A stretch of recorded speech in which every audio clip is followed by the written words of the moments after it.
Boa tarde. A inconsequência juvenil e bebida alcoólica foram os ingredientes de uma tragédia para uma família de Passos, no sul do estado. Foi enterrado nesse domingo o corpo do universitário mineiro que morreu durante uma competição de bebedeira promovida por repúblicas de estudantes em Bauru, São Paulo, onde ele estudava. Os responsáveis pela festa foram presos em flagrante. Este vídeo mostra como é o chamado circuito alcoólico, promovido pela Interreps de Bauru. A moçada faz vira-vira para ver quem aguenta beber mais.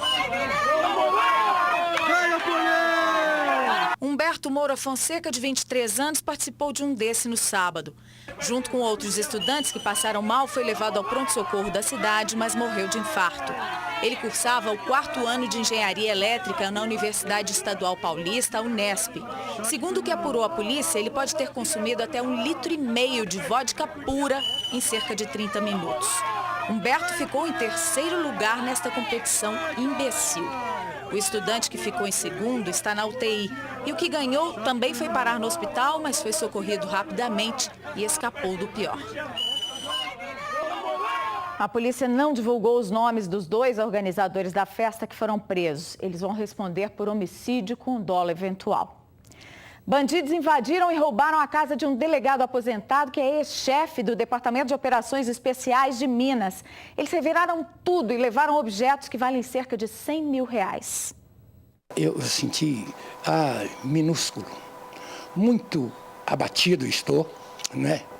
E realmente triste, mas estou confiante na minha polícia. O desabafo é do ex-delegado João Reis, 43 anos de polícia civil, que agora se tornou mais uma vítima da criminalidade. Ele contou que chegava da fazenda e não havia ninguém na casa, que fica numa rua tranquila do Anchieta, bairro da zona sul da capital. Quando entrou, achou estranho ver a sala revirada e todas as luzes acesas. A suspeita é de que os bandidos já estavam vigiando a casa há vários dias e quando perceberam que não havia ninguém no local, entraram. O crime aconteceu entre 7h30 e 11 da manhã desse domingo, depois que o filho do delegado saiu para trabalhar e antes dele chegar de viagem. O portão da rua foi arrombado, assim como a porta da sala, que teve parte da fechadura arrancada. Para entrar, os criminosos também passaram pelo cachorro da família. João Reis acredita que os bandidos ficaram no local por bastante tempo, já que reviraram toda a casa e escolheram a dedo o que levar. Objetos pequenos e de valor alto. Do quarto de uma das filhas levaram joias, óculos, celulares, cheques e cartões de banco. Do cômodo ao lado, quarto de um dos filhos do ex-delegado, que também é policial civil. Retiraram relógios, notebook e um carregador de pistola. Camisas da corporação ficaram espalhadas. Entraram e viram que aqui é casa de polícia. E 2 policiais. Eu sou delegado-geral de polícia aposentado e meu filho é agente de polícia. Quer dizer, eles viram ali a camiseta dele da Polícia Civil, viram minhas identidades, viram minhas fotografias. Quer dizer, eles não temem mais nada. Eles não temem, não respeitam e não temem. No quarto de hóspedes e no escritório, mais bagunça. Da suíte do ex-delegado foram furtados botões da Polícia Civil, mais relógios e joias dele e da esposa. Um prejuízo estimado em R$100 mil. Agora deram muita sorte, porque de 7 às 11h30. Se eu tivesse adiantado meia hora ou 1 hora, eu ia pegá-los aqui dentro de casa. Aí, não é? Eu não sei o que poderia acontecer, né? Eu poderia estar morto uma hora dessa. Ou eles, né? Acho que não ia ser bom para os bandidos, não. A justiça determinou que a médica condenada por mandar cortar o pênis do noivo volte para a cadeia. Ela está grávida de gêmeos e foi internada em uma maternidade da capital. Apesar do hospital não confirmar, preferiram sigilo, segundo a SEDES, por meio da Subsecretaria de Administração Prisional, Miriam Priscila de Rezende ainda está internada sob escolta na unidade. Na última sexta-feira, a Justiça negou o pedido de prisão domiciliar e ainda determinou que a médica seja transferida para o Centro de Referência da Gestante em Vespasiano, para onde são levadas as detentas grávidas. Estas imagens, gravadas no fim de semana, mostram a escolta do quarto onde Miriam está internada. A médica Miriam Priscila Rezende de Castro ficou conhecida em todo o país por mandar cortar o pênis do ex-noivo. De acordo com a justiça, o crime também teve o envolvimento do pai dela. A mulher foi condenada a 6 anos de prisão no regime semiaberto e cumpria pena no presídio Estevão Pinto. No dia 28 de janeiro deste ano, ela deixou a unidade para trabalhar e não retornou. A SEDES informou que ela estava foragida. Já o advogado de defesa contestou, diz que a cliente foi internada às pressas por causa de complicações na gestação, mas que a justiça foi comunicada e sabia de tudo. Miriam está grávida de gêmeos. A maternidade Otaviano Neves não informou qual é o estado de saúde de Miriam Castro e nem deu previsão de alta. O preso condenado por assalto, que estava solto em Belo Horizonte e dormindo em um abrigo da prefeitura, sumiu de lá. Na sexta passada, ele abordou a nossa equipe na rua para contar que tinha sido liberado da penitenciária numa saída temporária para visitar a família no interior, mas não conseguiu ir para lá. Manhã movimentada no abrigo Tia Branca, na Floresta. Só não encontramos o detento que estava perambulando pela capital. Na semana passada, Fábio José da Silva, de 35 anos, dormiu aqui e pediu ajuda à nossa equipe. Ele é de Alfenas, no sul de Minas, e cumpre pena na penitenciária José Maria Alquimim, em Ribeirão das Neves. O detento recebeu o benefício da saída temporária de 7 dias. Só que quando foi retirar a passagem na rodoviária de BH, com um documento fornecido pelo governo, a empresa de ônibus teria negado o bilhete. A empresa, com o governo, está dando problema esse negócio de verba. E falou que não podia estar me dando essa passagem. E isso eu estou aí na Rua da Amargura. O presidente da Comissão de Assuntos Penitenciários da OAB disse que o Estado não conta com ferramentas para monitorar todos os presos que saem temporariamente. Só que mesmo assim ele disse que houve falhas, já que a passagem não foi concedida ao preso. Faltou uma informação, fala assim, olha, você não conseguiu a passagem, procure os assistentes sociais que estão em determinados pontos da capital, porque aí eles vão te auxiliar e vão procurar saber o que realmente aconteceu na não concessão dessa passagem. Agora, essa informação deveria partir de onde? Do próprio governo, da própria unidade prisional. Fábio está no regime semiaberto e o detento reclama que, por ser de outra região, está tendo dificuldades para conseguir uma carta de emprego aqui na Grande BH, para poder trabalhar fora da cadeia. Só que a SEDES, Secretaria de Estado de Defesa Social, informou que, por causa de um acordo com o Ministério Público e também com o Poder Judiciário de Ribeirão das Neves, não libera os presos dessa forma, por meio de cartas. A autorização só é concedida quando há vagas disponíveis nas empresas que são parceiras do governo. O advogado explica que esse procedimento vai na contramão da lei. Essa parceria serve para facilitar, mas ela não pode ser somente aquela parceira, somente aquele serviço. Porque senão o Estado hoje ele não consegue, através dos parceiros, todos os trabalhos necessários para as pessoas que têm o direito e que são negados esse direito. E mais, ele diz que Fábio, por ser de Alfenas, nem poderia estar preso em Ribeirão das Neves. Aqui não, ele deveria estar junto à família porque a lei menciona que ele tem que ficar junto com os seus familiares. Isso é o que mais tem acontecido no nosso estado. E com esse descontrole, vamos ver se o Fábio volta amanhã para a penitenciária, que é o dia que ele tem para se reapresentar. Um ônibus do Move Justinópolis, em Ribeirão das Neves, bateu de frente com um muro nessa manhã. Nosso telespectador, o César Fraga, nos mandou essas imagens feitas logo depois do acidente. Segundo ele, ao entrar em uma curva da Avenida Juscelino Kubitschek, uns 300 metros do ponto final, o motorista perdeu o controle da direção, subiu na calçada, rachando o muro. A frente do ônibus ficou destruída. O condutor foi socorrido inconsciente. Segundo a PM, o Edson Xavier teria passado mal antes do acidente e foi levado para a UPA do bairro Justinópolis, onde passa por exames. Alguns passageiros sofreram escoriações. Um pedestre escapou por pouco de ser atropelado. O muro em que o coletivo bateu é de uma fábrica de tijolos. Essas imagens a gente recebeu pelo WhatsApp. Você pode também mandar as suas, 8814-1360. A modelo Paola Antonini, que foi atropelada e teve parte da perna amputada em Belo Horizonte, está voltando a andar com a ajuda de uma prótese. Nesse sábado, ela postou um vídeo no Instagram mostrando os primeiros passos com uma prótese provisória. Ela diz estar muito feliz em ver mais uma etapa realizada 2 meses depois do acidente. Espera treinar para conseguir andar direitinho e até correr, quem sabe.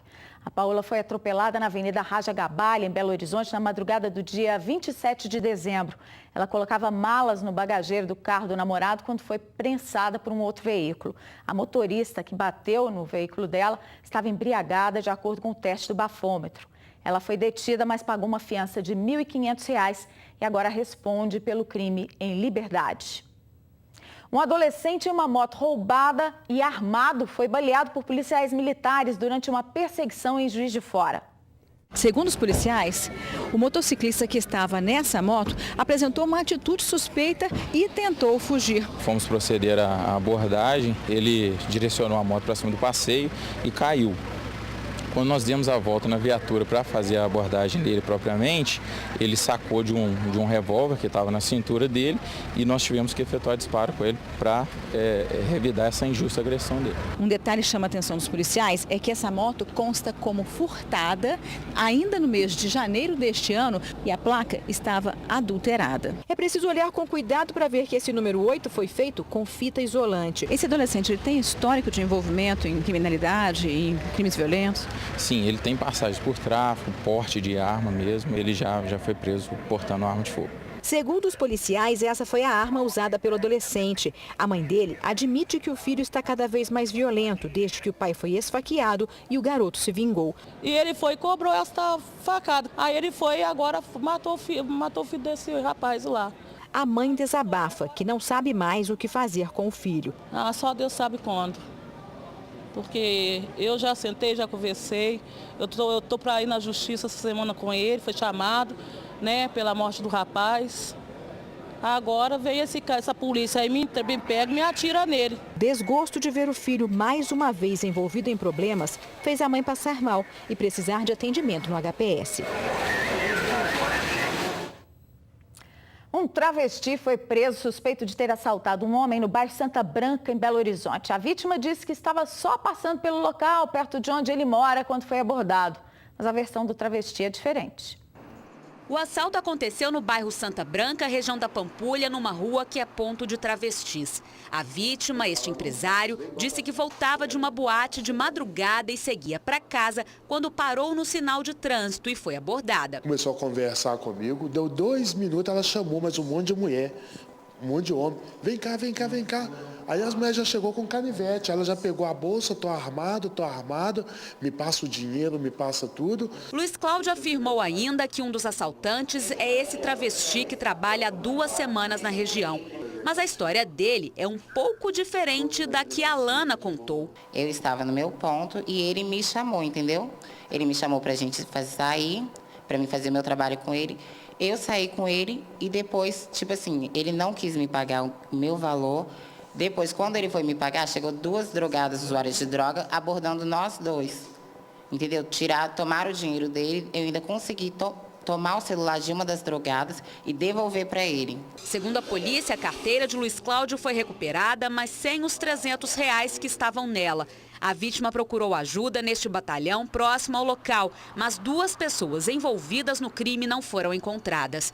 O estilete que teria sido usado também não foi localizado. Como esse tipo de coisa tem ocorrido na região de Santa Branca de vez em quando, o que a gente orienta é aquelas pessoas, né, pessoas de família, a gente tem orientado bastante para que as pessoas evitem passar com o carro nas ruas nas quais essas pessoas praticam esse tipo de trabalho aí para evitar esse tipo de transtorno.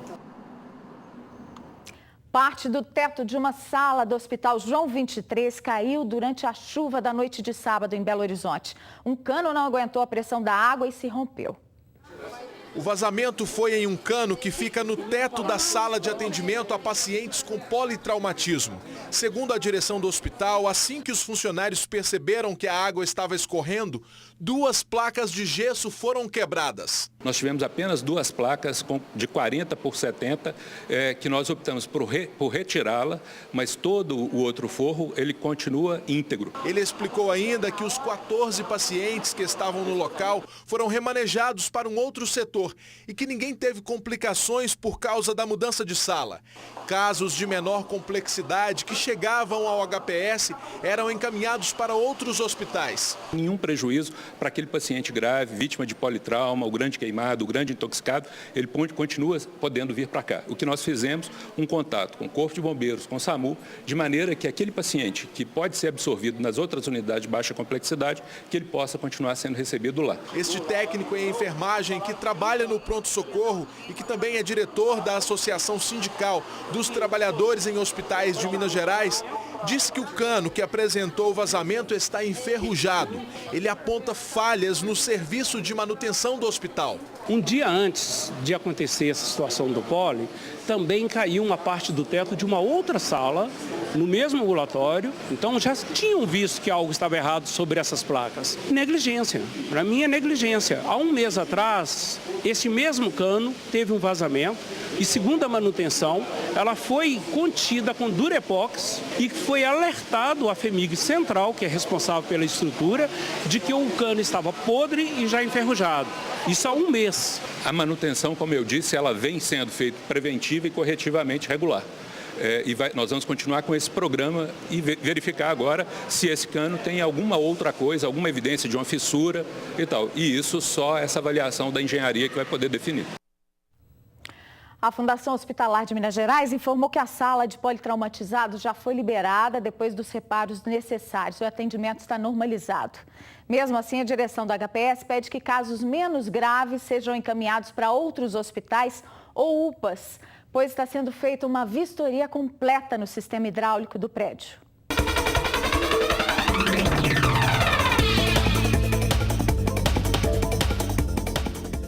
Segunda-feira de céu parcialmente nublado a nublado com possibilidade de chuvas leves nas regiões Central, Zona da Mata e vales dos rios Doce, Mucuri e Jequitinhonha. Nas outras áreas de Minas, o tempo fica parcialmente nublado com pancadas de chuva agora à tarde. Máxima de 26 graus em Belo Horizonte, 32 em Almenara. A temperatura chega aos 25 graus em Pouso Alegre, aos 26 em Varginha e atinge 33 graus em Uberaba.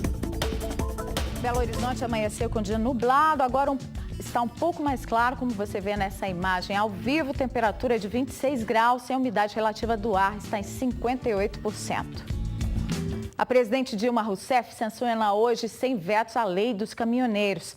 É mais uma tentativa do governo federal de acabar com a greve da categoria que promove bloqueios em várias estradas do país há uma semana. A lei da isenção de pedágio para eixo suspenso de caminhões vazios, perdão das multas por excesso de peso dos últimos 2 anos e ampliação de pontos de parada para descanso e repouso. Ainda hoje o governo tenta conseguir no Congresso Nacional aprovar a prorrogação por 12 meses das parcelas de financiamento de caminhões. Apesar das negociações, o governo ameaça os grevistas com a cobrança individual de multa de R$10 mil por hora parada. 7 estados ainda têm pontos de bloqueio. Em Minas, de acordo com a Polícia Militar Rodoviária, não há mais retenções. Foi enterrado neste domingo o corpo do menino de 2 anos atropelado na BR-040 em Ribeirão das Neves. Ele estava com a mãe, a avó e os irmãos que também foram atingidos por uma van. O motorista parou, mas depois fugiu sem prestar socorro. Com o ombro quebrado, a mãe de Nadson Bueno de Souza foi liberada do hospital para o enterro da criança, que havia completado 2 anos na última segunda-feira. O menino ficou gravemente ferido e morreu no sábado, 3 dias depois do acidente. A gente só quer justiça, quer que pegue essa pessoa que fez, porque ele fez isso e correu. Se tivesse parado e socorrido, a justiça seria feita com ele. E agora? Outros 2 filhos de Odisseia também ficaram feridos. A avó das crianças, que escapou ilesa, estava revoltada. Isso para mim é assassinato, com esses motoristas imprudentes. Gente, pelo amor de Deus, para que mais vida não venha acontecer? A gente quer justiça. O atropelamento foi na BR-040, próximo ao bairro Santa Cecília, em Ribeirão das Neves, na Grande BH, onde a família vive. O acidente aconteceu por volta das 7h30 da noite da última quarta-feira. Odisseia contou que havia acabado de atravessar a rodovia e estava aqui no acostamento com a mãe dela e as 3 crianças. Eles seguiam para este ponto de ônibus quando foram atingidos pela van. Segundo testemunhas, o motorista chegou a descer do veículo, mas voltou atrás e fugiu sem prestar socorro. Olhou para minha família no chão, lá imobilizado, machucado, e simplesmente falou, pôs a mão na cabeça e falou: Deus, o que eu fiz? E novamente ele entrou na van e saiu. O motorista não foi identificado e ainda não se sabe o que provocou o acidente. No local, que tem tráfego intenso e em alta velocidade, flagramos outras pessoas se arriscando entre os veículos.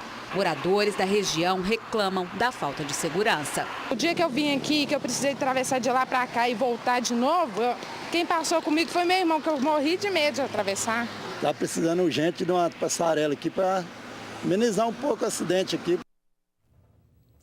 O MOVE completa 1 ano de implantação na Avenida Cristiano Machado, em Belo Horizonte. O Jornal da Alterosa foi conferir como está funcionando o sistema de transporte por ônibus rápido.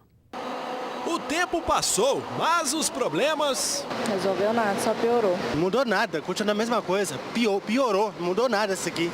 1 ano após a inauguração, na estação São Gabriel, ainda há improvisos, como estes tapumes na entrada. Nas plataformas, mais problemas. Cheio todo dia, mesma coisa, agarra gente toda hora. Não tem conforto nenhum. Esse banquinho aí é confortável ou não favorece o pessoal? Não? Ele não é confortável nem um pouquinho. Uma reclamação antiga é a falta de organização na hora de entrar nos ônibus. Idosos, cadeirantes não têm preferência. E quando as portas são abertas, seja o que Deus quiser. A gente fica no meio de todo mundo, aí todo mundo passa, empurra, pode acontecer acidente. Nós embarcamos em um dos coletivos. As TVs estão fora do ar. E o pior, há um vazamento de água dentro do ônibus. Alguma coisa eles fizeram mal feito, né? Só esse negócio que vem para o governo, eles fazem o trem de qualquer maneira para fazer outro rápido. Toda vez que eu chego, tá lotado, eu posso entrar grávida aqui, ninguém me dá lugar, entendeu? Já várias vezes, crianças já caiu aqui, idosos, eles não dão lugar. Os pessoal não respeitam na hora que vai entrar, entra já empurrando, igual cavalo, entendeu? Nossa viagem até o centro foi rápida, cerca de 15 minutos. Mas ao longo do caminho percebemos que todas as estações de integração apresentam problemas nas portas, que só ficam abertas. A situação oferece risco para os passageiros, que durante o tempo de espera colocam a cabeça para fora da estação. Na Antônio Carlos, um homem morreu ao ser atingido pelo retrovisor do MOVE. Muito mais pessoas para utilizar, mas no geral já deu para acostumar, né? Que ele melhore cada vez mais. 2 rapazes assaltaram uma loja de conveniência em Boa Esperança, no sul do estado, e o detalhe é que eles usavam máscaras de carnaval durante a ação.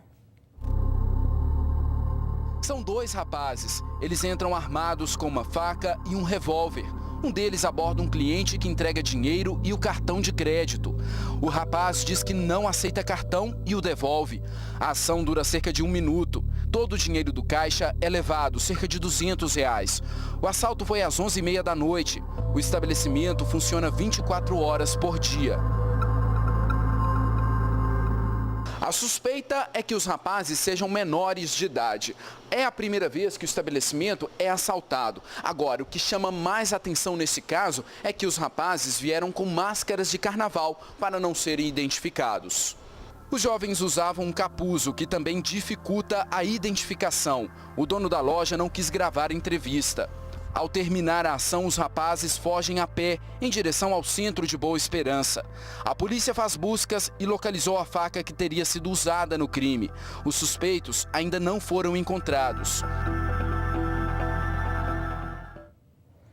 A conta de luz dos clientes da CEMIG vai aumentar 28,8% em média a partir de hoje. O reajuste foi aprovado pela Agência Nacional de Energia Elétrica. Para as residências vai ser de 21,39%. A elevação faz parte da revisão tarifária extraordinária, que abrangeu 58 distribuidoras no país. No caso da CEMIG, em 8 de abril, haverá novo aumento correspondente ao reajuste anual. Especialistas estimam que a conta de luz do brasileiro vai ficar até 60% mais cara do que no mesmo período de 2014. A gente volta já com a apresentação do suspeito de ter matado com tiro uma menina de 6 anos dentro de casa. Aguarde.